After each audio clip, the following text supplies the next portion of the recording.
The Pentagon is working with industry to explore the possibility that bomb, missile, or laser-armed F-35s could destroy an attacking nuclear-armed intercontinental ballistic missile, ICBM, targeting the U.S., potentially bringing a new dimension to existing defenses.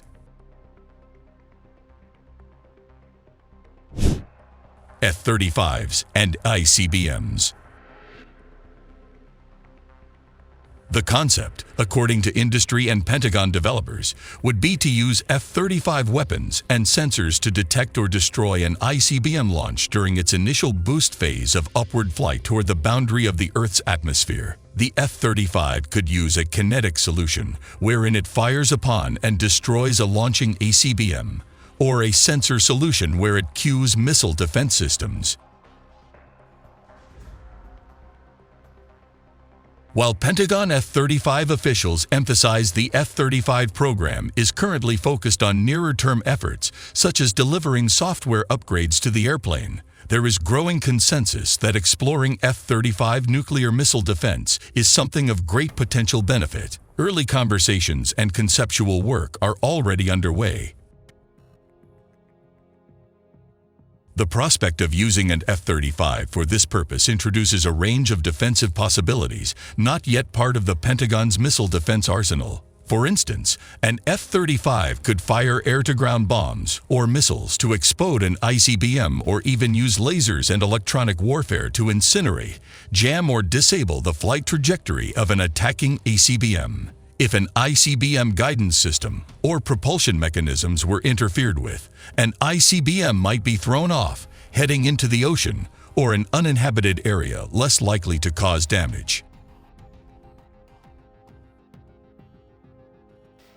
Also, a group of F-35s could potentially form some kind of networked relay system using the Multifunction Advanced Data Link (MADL) to deliver threat information across a fleet of aircraft in position to warn U.S. missile defense systems. This MADL data link, which enables a group of F-35s to all see the same thing in real time while conducting a mission, could potentially extend the range of systems able to find or detect an enemy ICBM. It goes without saying that the earlier combatant commanders and decision-makers learn of an attacking ICBM, the more time they have to consider and implement countermeasures or launch a counterattack. Many ICBM launch points developed by potential adversaries are lodged deep inland and heavily defended by air defenses, making them harder for certain weapons and attack assets to reach. Also, a 2014 congressional report, the U.S.-China Economic and Security Review, contained a 70-page chapter on Chinese military modernization. Among its many findings, the report specifically cited Chinese mobile ICBM launchers with as many as 10 re-entry vehicles in some cases. These weapons, of course, present significant new threats. The more re-entry vehicles approaching a target, the more difficult the defense. With this in mind, an F-35 might bring an ability to use stealth, speed, and maneuverability to operate above heavily defended inland areas to find, chase, and destroy mobile launchers. The initial launch or boost phase of an ICBM, it appears, would present the best opportunity for an F-35 to have the intended missile defense impact. Hitting an ICBM attack during the final or terminal phase would present challenges due to the number of re-entry vehicles. All of this raises the question as to whether an F-35 could be part of an integrated system able to detect and knock out enemy ICBMs while they are traveling in space. While difficult, it might someday be possible for an F-35 to use GPS or other air-mounted sensors to interact with satellites, which themselves could fire lasers or some kind of interceptor to hit an ICBM during spaceflight. In this scenario, an F-35 would function as a sensor or networked node, and not an actual attacker per se. An F-35 would bring something new to missile defense by potentially filling a needed niche, or, at very least, greatly supplementing existing land-based systems. Unlike offensive nuclear deterrents such as air, sea, and land weapons, U.S. ICBM missile defense weapons are primarily land-based. A ground-based interceptor, GBI, for instance, stationed in Fort Greely, Alaska, or Vandenberg AFB, CALF, would fire up into space during an ICBM's mid-course phase of flight to intercept the attacking missile.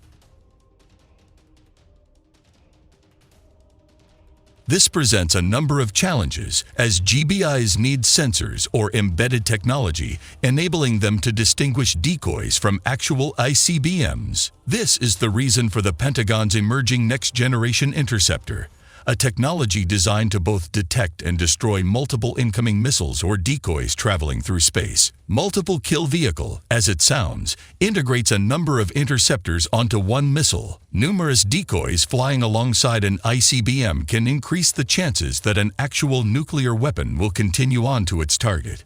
For this reason, sensors are being developed and designed to discriminate or distinguish decoys from missiles.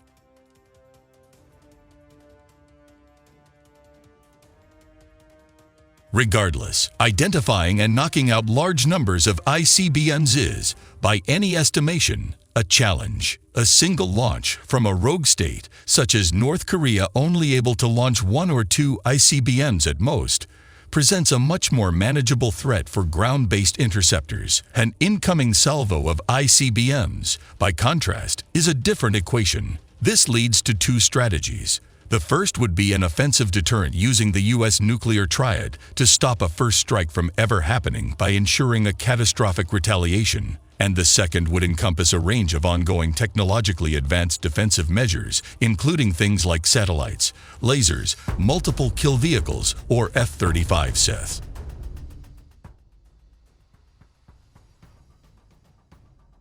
Destroying ICBMs is something quite different than tracking or intercepting a short or medium-range ballistic missile.